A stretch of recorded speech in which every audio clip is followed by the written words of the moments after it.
जितने भी भारत मतलब भाजपा विरोधी दल या विपक्षी दल कह लीजिए हैं, और जो आज भाजपा विरोध की बात कर रहे हैं, तो एक चीज तो सबके सामने स्पष्ट है कि भारतीय जनता पार्टी उनके लिए एक बड़ा खतरा है, खासतौर से क्षेत्रीय दलों के लिए। जिस तरीके से भारतीय जनता पार्टी की अभी तक की कारगुजारियां रही हैं पिछले 8 सालों के दौरान खासतौर से, तो उसने जी। अपने सभी सहयोगियों और खासतौर से जो क्षेत्रीय दल है, छोटे दल हैं, उनको निपटाने का एक तरीके से काम किया है। और बिहार में जाकर के जिस तरीके से जेपी नड्डा बोले थे, उसने भी एक बड़ा काम किया है। तो इसमें तो मुझे लगता है कि कोई दो राय नहीं है कि जो विपक्षी दल हैं और जो क्षेत्रीय दल हैं और जो खासतौर से जनता परिवार से जुड़े हुए दल हैं, वो भी ये बात अच्छी तरीके से समझ रहे हैं कि भारतीय जनता पार्टी अगर फिर से 2024 में आती है, तो इनको फिर वो खत्म करने की राह पे चलेगी और उस पर आगे बढ़ेगी, ये तो तय है। लेकिन उनका दूसरा एक डर भी है, वो दूसरा डर उनका मुझे लगता है कि वो और भी बड़ा, उन्हें लगता है कि शायद ज्यादा बड़ा डर है। उन्हें लगता है कि कांग्रेस अगर आगे बढ़ेगी तो उनकी जमीन फिर जाती है, तो ये भी एक उनके सामने डर है। तो वो दोनों डर उनके एक तरीके से वाजिब है, लेकिन वो ये भी समझ रहे हैं राजीव जी अब कि राहुल गांधी की लगभग 4 महीने की जो यात्रा हो चुकी, इसके बाद अब उनके सामने ये विकल्प नहीं बचता है कि वो कांग्रेस का विरोध करके कोई मोर्चा बनाने की बात करें, क्योंकि अगर वो ये बात करके करेंगे करेंगे तो फिर कोई मोर्चा मोर्चा नहीं बन पाएगा, जनता किसी भी हाल में फिर उसको स्वीकार नहीं करेगी। आपको याद होगा कि अभी जैसे अखिलेश यादव का बीच में बयान आया कि भाजपा और कांग्रेस एक है, लेकिन उनको तुरंत फिर पलटना पड़ा, मतलब उसको एक तरीके से सफाई देनी पड़ी। तो वो ये इस यात्रा का दबाव ही था। हालांकि उत्तर प्रदेश में कांग्रेस जो है कोई बड़ा प्लेयर नहीं है, मतलब उसका वहां वोट भी नहीं बचा है और नेता भी नहीं बचे हैं। मतलब जो भी उसके पास इस समय है उत्तर प्रदेश में, वो सब बाहर से लाए हुए हैं, इकट्ठा किए हैं उधर से ला करके।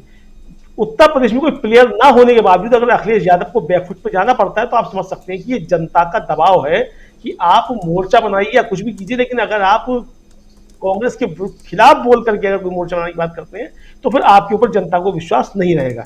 तो ये तो इन क्षेत्रीय दलों के सामने एक चीज जो है वो स्पष्ट हो चुकी है कि वो कांग्रेस के खिलाफ बोल करके आप कोई मोर्चा बनाने की बात नहीं कर सकते हैं जी। अब जो अगली बात आती है, देखिए राहुल गांधी जो कर रहे हैं, राहुल गांधी तो भारतीय जनता पार्टी का वादा पूरा कर रहे हैं, जो भारतीय जनता पार्टी ने वादा पूरा नहीं किया। 2014 में जब मोदी जी चुनाव प्रचार कर रहे थे, तो वादा उनका क्या था? भय मुक्त समाज देंगे। वो कहां भय मुक्त समाज दिया? उन्होंने तो भय पैदा किया है। पिछले 8 सालों के दौरान जो भारतीय जनता पार्टी ने भय पैदा किया है। तो राहुल गांधी जो कह रहे हैं कि डरो मत, तो वो तो यही है कि भाई डरो मत। तो भारतीय जनता पार्टी ने जो वादे पूरे नहीं किए, वो राहुल गांधी पूरे कर रहे हैं। तो भारतीय जनता पार्टी परेशान क्यों हो रही है राहुल गांधी के डरो मत से? सवाल तो ये है कि भारतीय जनता पार्टी को परेशानी क्यों होती है? कि क्या भारतीय जनता पार्टी ये चाहती है जनता डरी हुई रहे? तो राहुल गांधी जनता का डर जो है वो दूर कर रहे हैं। तो ये कुल मिलाकर के मुझे लगता है कि इस यात्रा का एक बड़ा प्रभाव जो है वो अब देखने को मिल रहा है।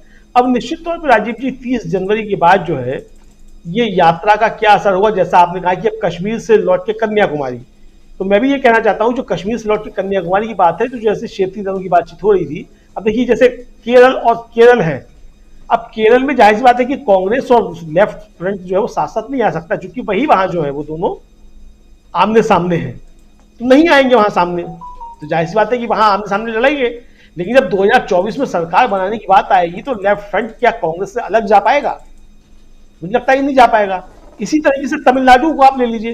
तमिलनाडु में जो वैक्यूम पैदा हो रहा है एआईएडीएमके के बाद, मतलब उसमें टूटन जो पैदा हो रही है और खासतौर से जलखाई जाने के बाद, उसको भारतीय जनता पार्टी जो कैप्चर करने की कोशिश कर रही है, मुझे लगता है कि उसको राहुल गांधी अगर ईमानदारी के साथ, और मुझे लगता है कि अब ध्यान देंगे वहां जाकर के तमिलनाडु पे भी, वहां ध्यान देते हैं तो वहां स्पेस जो है वो अब वो उस स्पेस को घेरने की बात है। तो मुझे लगता है कि कांग्रेस वो स्पेस को वहां घेर सकती है, बजाय से वह भारतीय जनता पार्टी किसी तरीके से एआईएडीएमके की खाल में छुप करके वहां जो है वो कुछ काम करने की कोशिश करे। तो अगर स्टालिन जाते हैं उस मोर्चे में तो कोई दिक्कत नहीं है, जाए, कोई दिक्कत नहीं है। वहां भी अगर फ्रेंडली फाइट होती है और डीएमके और कांग्रेस अगर वहां लड़ते हैं आमने सामने भी जाकर के, तो मुझे नहीं लगता कि इससे जो है कोई विपक्षी एकता पे या 2024 में भारतीय जनता पार्टी की कोई फायदा होने वाली बात होने जा रही है। तो इस तरीके की चीजें बहुत से राज्यों में होंगी। सबसे ज्यादा पेचीदा जो होगा वो उत्तर प्रदेश जो है वो होगा, क्योंकि यहाँ कांग्रेस के पास कुछ बचा नहीं है और यहाँ उसके सामने बहुत ज्यादा चुनौतियां होंगी, और यही भारतीय जनता पार्टी सबसे ज्यादा मजबूत है। तो उत्तर प्रदेश के अंदर देखना होगा कि अखिलेश यादव की क्या रणनीति होती है और कांग्रेस की यहाँ क्या रणनीति होती है।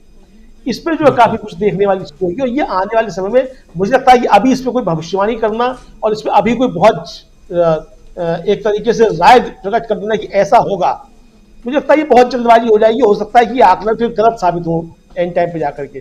तो अभी जिसको भी जहां जाना है, जिसको भी जो बातें करनी है, वो कभी होते रहने देना चाहिए, क्योंकि अभी भी जो कांग्रेस का लक्ष्य है, खासतौर से राहुल गांधी का जो लक्ष्य है, वो इस देश से नफरत खत्म करने का है।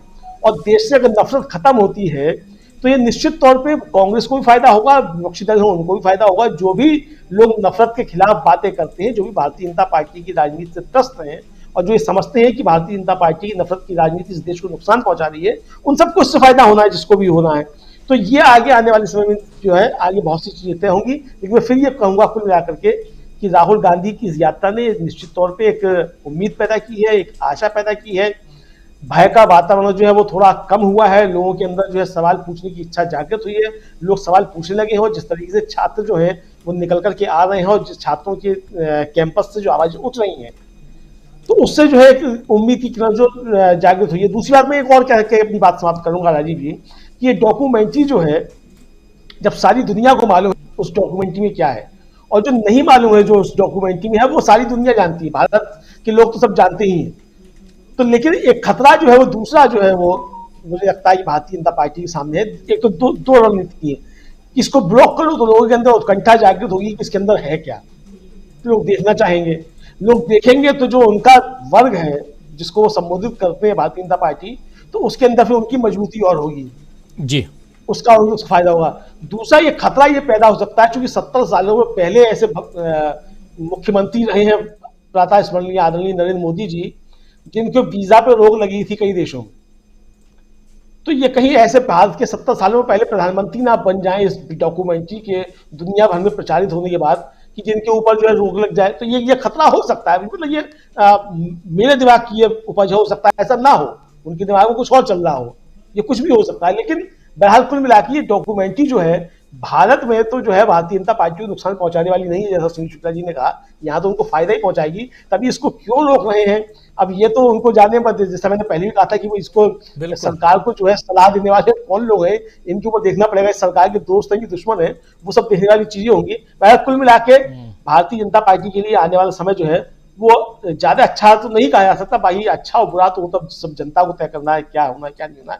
लेकिन भय का वातावरण अगर छट रहा है तो ये भारतीय जनता पार्टी के लिए नुकसानदेह चीज है जी, नुकसानदेह है। और लेकिन शकील भाई आपके पास आना चाहता हूं और थोड़ा सा आपसे, ये जो यात्रा अब पहुंच रही है श्रीनगर, और कल एक दूसरी यात्रा कांग्रेस की शुरू हो रही है, हाथ से जोड़ो हाथ, और इसमें जो हाथ से जोड़ो हाथ अभियान है, और उसके लिए आज पूरे देश में कांग्रेस ने हर स्टेट में प्रेस कॉन्फ्रेंस की, और